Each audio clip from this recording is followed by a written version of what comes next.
Police उपायुक्त वाहतूक Nagpur city हे 21 जानेवारीला जे इंडिया न्यूझीलंडच्या इंटरनॅशनल मॅच आहे VCA जामठामध्ये, त्यासाठी जे व्हेकल्स नागपूर शहरावरून येणार आहेत त्यांना NCI कटिंगवर NCI कडे त्यांना टर्न घ्यावा लागेल आणि नंतर त्या रोडवर एक मौली नगरी आहे. मौली नगरीवरून जर त्यांनी लेफ्ट घेतला तर त्यांच्यासाठी 4 व्हीलर आणि 2 व्हीलरसाठी वेगवेगळ्या पार्किंग स्पेसेस आहे.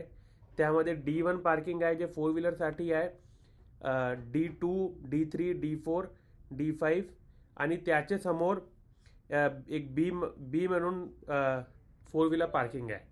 आणि जे स्कूल बसेस येणार आहे त्याच्यासाठी NCIच्या समोर एक यू टर्न आहे, ते तिथून यू टर्न घेतील आणि एक स्कूल बसची पार्किंग गेट नंबर 13चे समोर ठेवलेली आहे, तिथे ते पार्किंग करणार. आणि जे VCAचे मेंबर्स आहेत ते पण NCIच्या समोर यू टर्न घेऊन हे रूट घेणार आहे आणि गेट नंबर 13 वरून एंट्री करणार आहे. याच्यासाठी जामठा टी पॉईंटवरून कोणाला अलाउड नाही आहे येणार, कारण ते मोठा कंजेशनचा पॉईंट आहे. तिथून फक्त प्लेयर्स आणि अंपायर्सची गाडीला अलाव केला जाईल. आणि जे लोक जामठा टी पॉईंट क्रॉस करणार आहेत त्यांच्यासाठी एक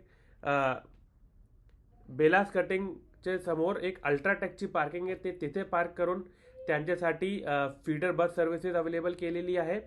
आणि जे लोक वर्धा, बुट्टीबोरी आणि तिथून येणार आहे त्याच्यासाठी एक ब्रह्मकुमारीची पार्किंग आहे, जे F म्हणून पार्किंग आहे, तिथे ते 4 व्हीलर आणि 2 व्हीलर पार्क करू शकतात. आणि तिथून पण फीडर बस सर्व्हिसेस चालू केलेली आहे. आम्ही सगळ्यांना आवाहन करतो की तुम्ही जे मेट्रो आहे त्याचा जास्तीत जास्त वापर करा, कारण हे जे रूट आहे जे कंजेस्टेड रूट आहे आणि तुमच्यामुळे कंजेशन होणार नाही, त्यासाठी तुम्ही जास्तीत जास्त मेट्रोचा वापर करा, तुमचा पण वेळ वाचणार. यासाठी जामठा टी पॉईंट आम्ही अगोदर सांगतो, जामठा टी पॉईंटवरून कोणीही काही एंट्री होणार नाही आहे.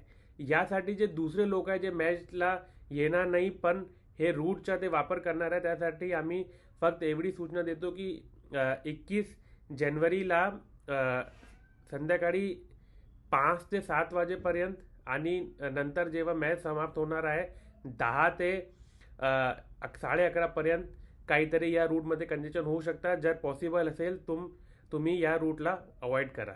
धन्यवाद.